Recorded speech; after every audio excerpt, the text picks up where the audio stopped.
के बंटवारे के करीब 75 साल बाद भी पूरे देश में बंटवारे पर आए दिन बहस होती है और इसीलिए मैं खरी बात की इस खास सीरीज में देश के बंटवारे के कुछ पन्नों को खोलने का काम कर रहा हूं।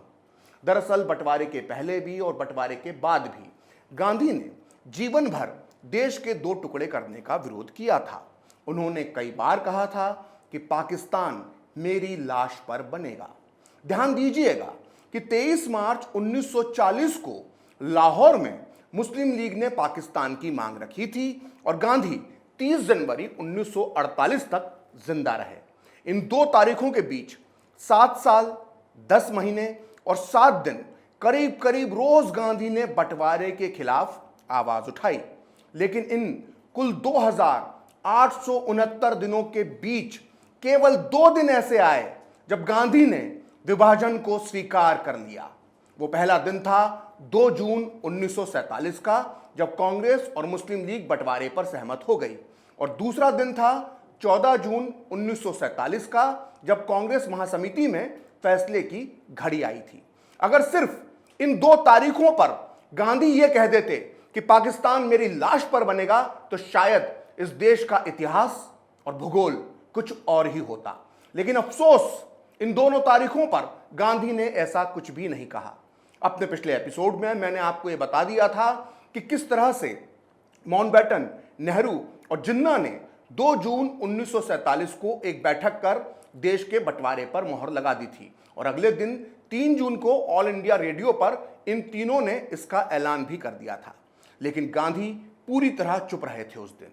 आज इस खास सीरीज के दूसरे एपिसोड में मैं आपको बताऊंगा कि गांधी अगर चाहते तो इसके बाद भी विभाजन को रोक सकते थे, और गांधी को यह मौका मिला था 14 जून 1947 को, जिस दिन कांग्रेस महासमिति की बैठक हुई थी। दरअसल इस देश का विभाजन होना चाहिए या नहीं, इसका फैसला कांग्रेस को इसी बैठक में लेना था। इस बैठक में महासमिति के 218 सदस्य मौजूद थे, जिसमें केंद्रीय नेतृत्व से लेकर हर प्रांत के ताकतवर कांग्रेसी भी शामिल थे।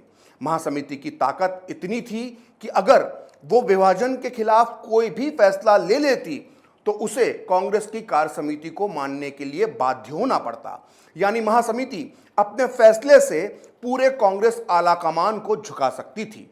लेकिन क्या ऐसा हो पाया? वो क्या वजह थी कि कांग्रेस महासमिति ने भी विभाजन पर मोहर लगा दी? आइए खरी बात के इस एपिसोड में हम तथ्यों, तर्कों और सबूतों के साथ सिलसिलेवार तरीके से इस बात का अध्ययन करने की कोशिश करते हैं कि इस नाटकीय बैठक में क्या हुआ था, गांधी ने कैसे इसमें विभाजन का समर्थन किया और बाकी के किरदारों ने क्या भूमिका निभाई। ध्यान रखिएगा, इन सारे किरदारों के नाम पर आज इस देश में सड़कों के नाम हैं, चौराहों पर इनकी मूर्तियां लगी हुई हैं, इन सभी के नाम पर डाक टिकट छप चुके हैं और इनमें से कुछ को तो भारत रत्न भी मिल चुका है।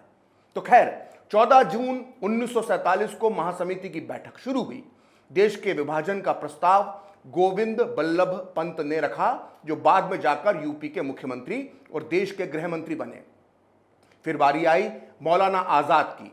वो अब तक विभाजन का विरोध कर रहे थे, लेकिन उस दिन उन्होंने भी हथियार डाल दिए। उन्होंने भी विभाजन के प्रस्ताव का समर्थन कर दिया। उन दिनों कांग्रेस में एक समाजवादियों का गुट भी होता था, जिसमें जयप्रकाश नारायण, राम मनोहर लोहिया, आचार्य नरेंद्र देव, अरुणा आसफ अली, अच्युत पटवर्धन, अशोक मेहता और मीनू मसानी जैसे नेता शामिल थे। इन समाजवादियों ने भी हमेशा विभाजन का विरोध किया था, लेकिन उस दिन ये भी बदल गए। इन लोगों ने महासमिति की बैठक में तटस्थ यानी न्यूट्रल रहने का फैसला किया। इस महासमिति की बैठक में सबसे दर्दनाक और भावुक भाषण दिया था खान अब्दुल गफ्फार खान उर्फ बादशाह खान ने। एनडब्ल्यूएफपी का ये नेता गांधी का परम भक्त था, इसलिए उन्हें सीमांत गांधी यानी फ्रंटियर गांधी भी कहा जाता था। बंटवारे का ये खंजर अगर किसी के सीने पर सबसे बड़ा घाव देने वाला था तो वो थे बादशाह खान, जिनका पठानों का राज्य एनडब्ल्यूएफपी अब पाकिस्तान का हिस्सा बनने वाला था।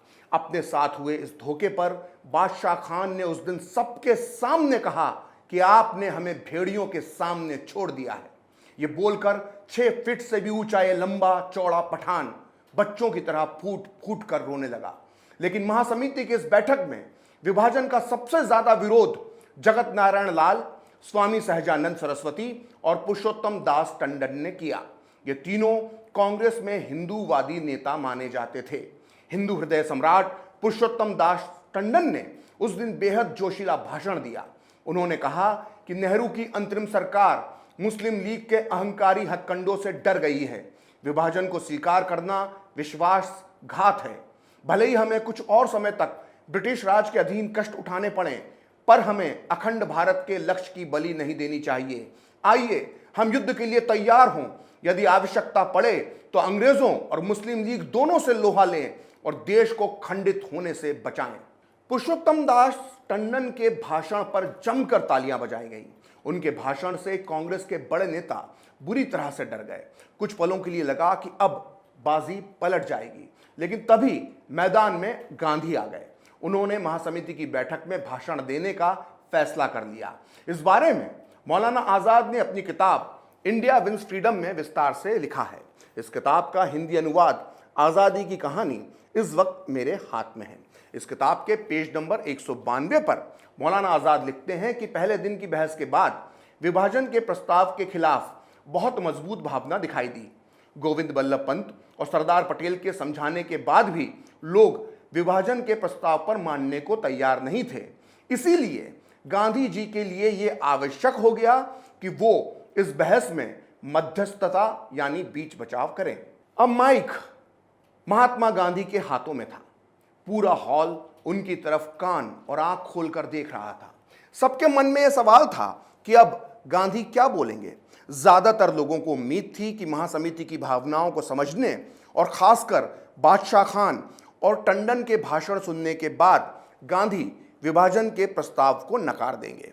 गांधी के पास भी विभाजन के कांटे को निकालने का यह आखिरी मौका था। इन सभी अटकलों के बीच गांधी ने अपना ऐतिहासिक भाषण शुरू किया। गांधी का यह भाषण प्रकाशित हुआ है संपूर्ण गांधी वांग्मय के खंड 88 के पेज नंबर 135 पर। अपने भाषण की शुरुआत में गांधी ने यह जताया कि बंटवारे की वजह से उनसे ज्यादा दुख किसी और को नहीं हुआ है, लेकिन जो हो गया उस पर अब क्या कहा जाए। गांधी ने आगे कहा कि कार्य समिति ने विभाजन का फैसला कुछ सोच समझकर ही लिया होगा। इसको यदि आप नकार देते हैं तो दुनिया क्या कहेगी कि आप कितने गैर जिम्मेदार आदमी हैं। इसलिए जिन्होंने आपके नाम से काम किया है आपको उनका साथ देना ही होगा।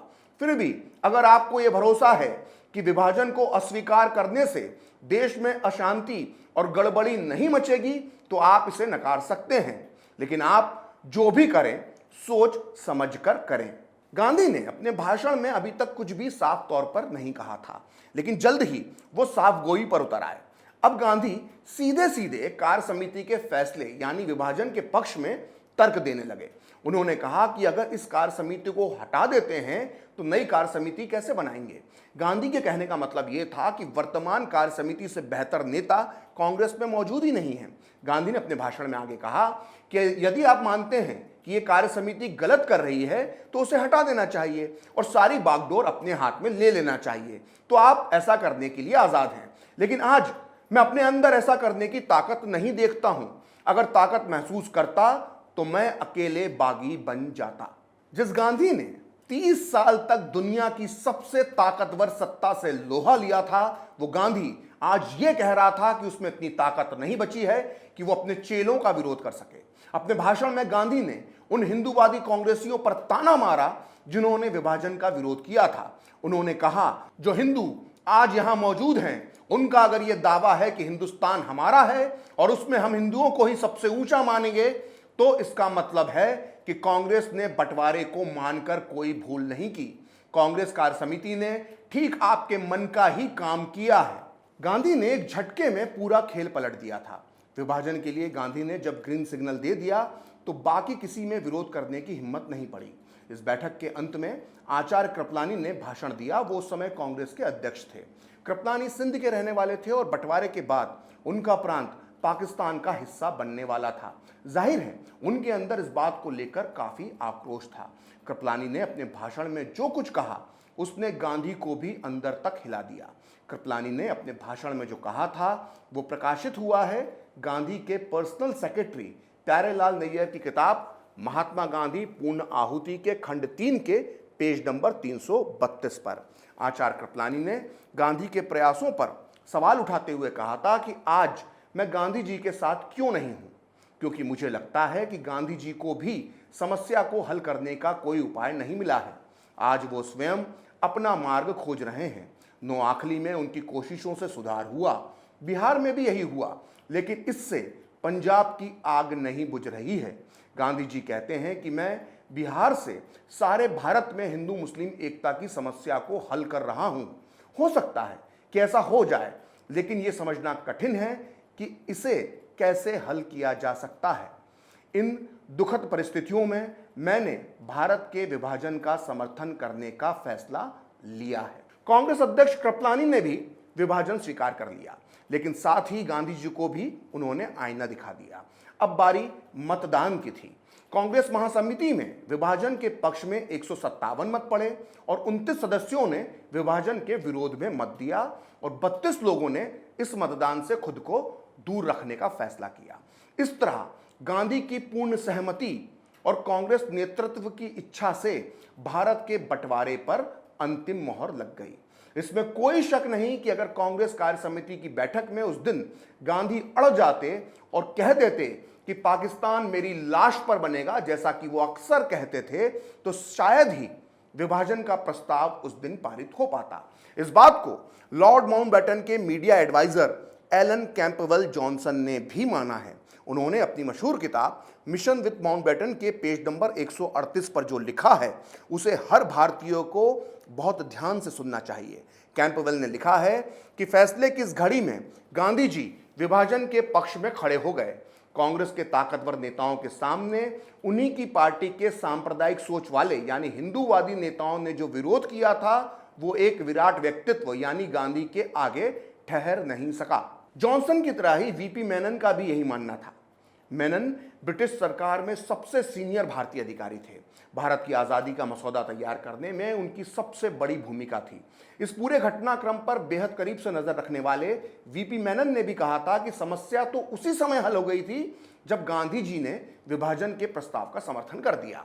यहां सबसे बड़ा सवाल यह उठता है कि अगर गांधी विभाजन के प्रस्ताव का समर्थन ना करते तो क्या उस दिन कांग्रेस की महासमिति का फैसला कुछ और होता? कम से कम तत्कालीन कांग्रेस अध्यक्ष कृपलानी तो ऐसा ही मानते हैं। बहुत बाद में जाकर 1970 में छपी अपनी किताब Gandhi his life and thought के पेज नंबर 288 पर आचार्य कृपलानी ने लिखा था कि पुरुषोत्तम दास टंडन के नेतृत्व में विभाजन के प्रस्ताव का जबरदस्त विरोध किया गया था, लेकिन गांधी जी ने खुद कांग्रेस महासमिति के सदस्यों को कहा कि वो इस प्रस्ताव को स्वीकार कर लें। हालांकि गांधी जी जानते थे कि विभाजन से समस्या का हल नहीं होगा, लेकिन उन्होंने सभी से अपने नेताओं पर विश्वास करने का अनुरोध किया। यदि गांधी जी सलाह ना देते तो विभाजन का प्रस्ताव शायद पारित ना होता। नेहरू ने तो इससे भी आगे बढ़कर एक बात कही थी। नेहरू का मानना था कि गांधी अगर हमें विभाजन के लिए मना कर देते तो हम आज़ादी के लिए और इंतजार कर लेते। ये बात मैं अपने मन से नहीं कह रहा हूं, बल्कि ये खुलासा खुद नेहरू ने आज़ादी के पूरे 13 साल बाद किया था। 1960 में नेहरू ने मशहूर ब्रिटिश पत्रकार लियोनार्ड मोस्ले को एक इंटरव्यू में ये बात कही थी। ये इंटरव्यू छपा है मोस्ले की मशहूर किताब भारत में ब्रिटिश राज के अंतिम दिन में, जो इस समय मेरे हाथ में है। इस किताब के पेज नंबर 246 पर नेहरू कहते हैं कि सच्चाई ये है कि हम थक चुके थे और बूढ़े भी हो गए थे। हम में से कुछ ही लोग फिर से जेल में जाना बर्दाश्त कर सकते थे। यदि हम अखंड भारत पर अड़े रहते जैसा कि हम चाहते थे तो स्पष्ट है कि हमें फिर से जेल में जाना ही पड़ता। हमने देखा कि पंजाब में आग भड़क रही है और सुना कि रोज मारकाट भी हो रही है। ऐसे में विभाजन की योजना ने एक रास्ता निकाला और हमने उसे स्वीकार कर लिया। लेकिन अगर गांधी जी ने हमें मना किया होता तो हम लड़ाई जारी रखते और इंतजार करते रहते। तो सुना आपने, नेहरू ने कहा था कि अगर गांधी जी ने हमें विभाजन के लिए मना किया होता तो हम लड़ाई जारी रखते और इंतजार करते रहते। अब यहां एक बड़ा सवाल उठता है कि आखिर गांधी ने विभाजन को स्वीकार ना करने के लिए अपने चेलों को मजबूर क्यों नहीं किया? नेहरू और कृपलानी की तरह राम मनोहर लोहिया भी कांग्रेस की उस बैठक में शामिल थे। उन्होंने उस बैठक में और उसमें हुए फैसले पर 1960 में एक किताब लिखी थी जिसका नाम है विभाजन के गुनहगार, जो इस वक्त मेरे हाथ में है। इस किताब के पेज नंबर 53 पर लोहिया लिखते हैं कि आज मुझे इस बात का बड़ा दुख है कि जब हमारे इस महान देश का विभाजन हो रहा था तब एक भी व्यक्ति ने उसके विरोध में अपने प्राणों को ना तो बलिदान दिया और ना ही जेल गया। मुझे इस बात पर अत्यधिक दुख है कि मैं भी भारत के विभाजन के खिलाफ जेल नहीं गया। राम मनोहर लोहिया ने बहुत जायज सवाल उठाया है। अगर गांधी विभाजन के मुद्दे पर अड़ जाते या किसी आंदोलन या अपने सबसे बड़े हथियार आमरण अनशन का ऐलान कर देते तो शायद इस देश का बंटवारा रुक जाता, लेकिन गांधी ने ऐसा कुछ भी नहीं किया। और तो और उस दौर में जब आम जनता ने विभाजन के खिलाफ आवाज उठाने की कोशिश की तो गांधी ने उस आवाज को भी दबा दिया। जी हां, गांधी ने ऐसा ही किया था। लेकिन गांधी और देश के विभाजन से जुड़ा ये राज खुलेगा इस खास सीरीज के अगले एपिसोड में। फिलहाल खरी बात प्रखर के साथ में इतना ही। मुझे पूरी उम्मीद है कि आपको मेरा ये वीडियो पसंद आया होगा। मुझे आपके कमेंट्स का इंतजार रहेगा, जिन्हें मैं बहुत ध्यान से पढ़ता हूं। आप चाहें तो मुझसे जुड़ने के लिए मेरे फेसबुक पेज प्रखर श्री 78 को लाइक कर सकते हैं, और अगर ट्विटर पर आप मुझसे जुड़ना चाहते हैं तो मेरा ट्विटर हैंडल है प्रखर श्री 78। अगर आपको ये वीडियो पसंद आया तो इसे लाइक करें, शेयर करें और कैपिटल टीवी को सब्सक्राइब करें। नमस्कार।